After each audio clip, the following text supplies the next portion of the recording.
আর মাত্র 4 দিন। ত্রয়োদশ জাতীয় সংসদ নির্বাচনকে সামনে রেখে প্রচারণা শেষ দৌড়ে নেমেছে প্রার্থীরা। পোস্টার, মাইক আর স্লোগানে মুখর চারপাশ।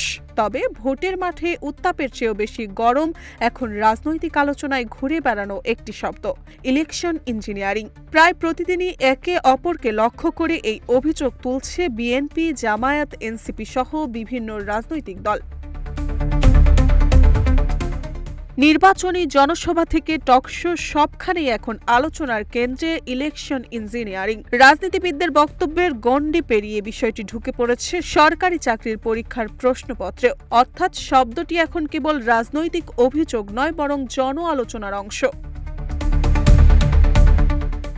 এই অভিযোগের পাল্টা জবাব দিয়েছেন নির্বাচন কমিশন। নির্বাচন কমিশনার আব্দুর রহমান এল মাসুদ স্পষ্ট ভাষায় জানিয়েছেন, জাতিকে একটি স্বচ্ছ ও সুষ্ঠু নির্বাচন উপহার দিতে কমিশন বদ্ধপরিকর। তার দাবি, এবারের নির্বাচনে কোনো ধরনের ইলেকশন ইঞ্জিনিয়ারিং এর সুযোগ নেই।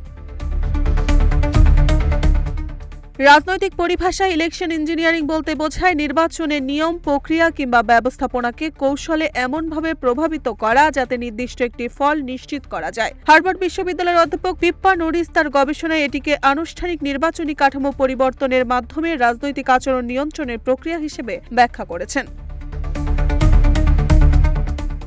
বাংলাদেশের প্রেক্ষাপটে এই শব্দটি প্রায় সবসময় নেতিবাচক অর্থে ব্যবহৃত হয়। রাজনৈতিক বিশ্লেষক মহিউদ্দিন আহমেদের মতে, ভোট গণনার কারচুপি, ভুয়া ভোটার, ব্যালট বাক্স ছিনতাই, প্রতিপক্ষের সমর্থকদের ভোট দিতে বাধা দেওয়া, এসবই এদেশের ইলেকশন ইঞ্জিনিয়ারিং এর পরিচিত চিত্র। 1973 সালে প্রথম সংসদ নির্বাচন থেকে শুরু করে 2014 সালে তামাশার নির্বাচন, 2018 সালে রাতের ভোট কিংবা 2024 সালে আমি আর ডামি, বাংলাদেশের নির্বাচিত ইতিহাসে বিতর্ক যেন বারবার ফিরে এসেছে নতুন নামে, নতুন গল্পে।